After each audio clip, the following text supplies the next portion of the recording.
The suckerfish. They're... Yeah, what does suckerfish do? Suck rocks and suck dirt stuff. They like cleaner fish. It's like a vacuum. They're just like... And they're my favorite because their mouths do that. They're moving around just like... Moving around, cleaning all the gunk off.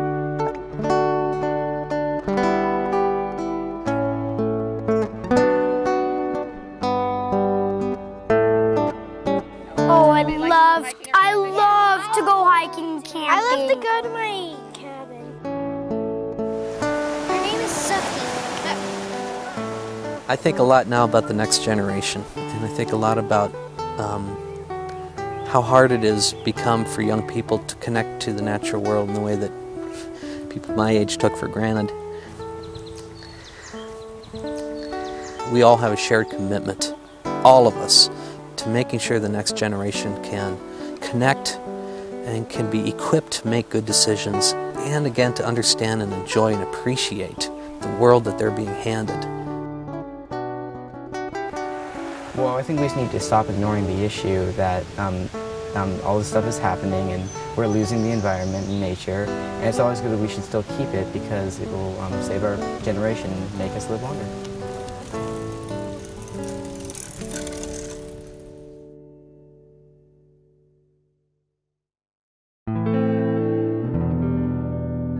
I would be very sad because I really like wildlife.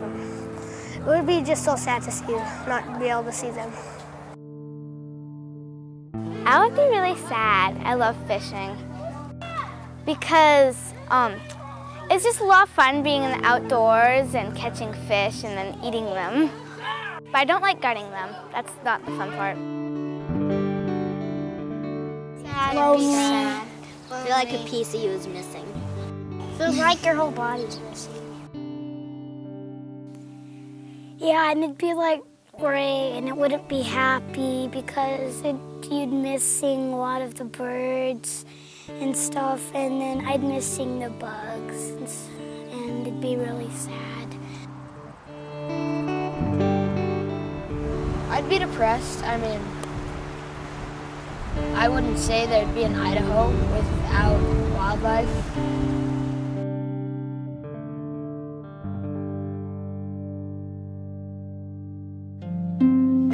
I want my grandkids to be able to experience the same things that I've got to, that they can see wildlife, they can see birds, they can see squirrels, they can see elk, deer, they can see fish jumping out of the river, that they can hear the wind blowing through the pine trees. It's wonderful. The sun coming up over the mountains and sparkling on the lake, and the swans. Oh, I'm gonna cry.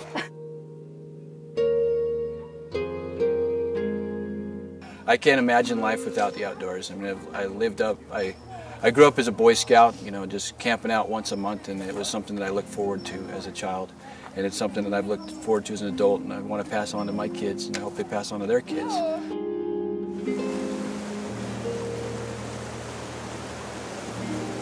For my grandkids, I want them to be able to have the opportunity to hunt and fish, the same opportunity that I now enjoy, for them to be able to go out and do it.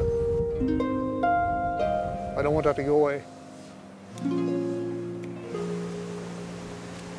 I believe conservation is important because I get to enjoy it. But in the next generations, if we don't conserve the areas that we have now, they're not going to be here. The first time I went hunting was with my dad, and we started going more and more, and I really liked it, and so that's why I hunt now. Well, I know without a doubt, I hope that, you know, that Tessa has the ability to go hunting. If she chooses not to hunt, or the grandchildren choose not to hunt, I at least want them to be able to hike and experience and see the wildlife and everything that it has. It's just a matter of we just have to make the right choices and make sure we're not having long-lasting impacts, because I became a grandfather this year, and I really want my future generations and all Idahoan future generations to experience the wonderful outdoors in Idaho that my wife and I have had. So that's going to take some long-term thinking. It's going to take some hard choices.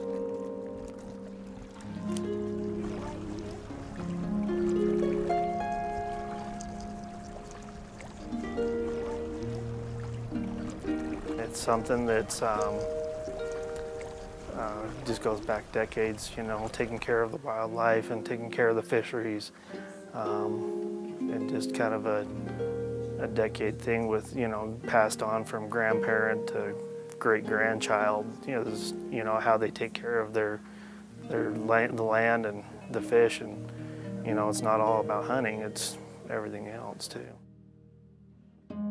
So it is for our kids, grandkids.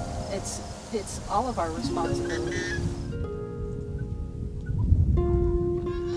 I'm an environmental studies major, so I want to devote my life to making sure that my kids and their kids have this to come to.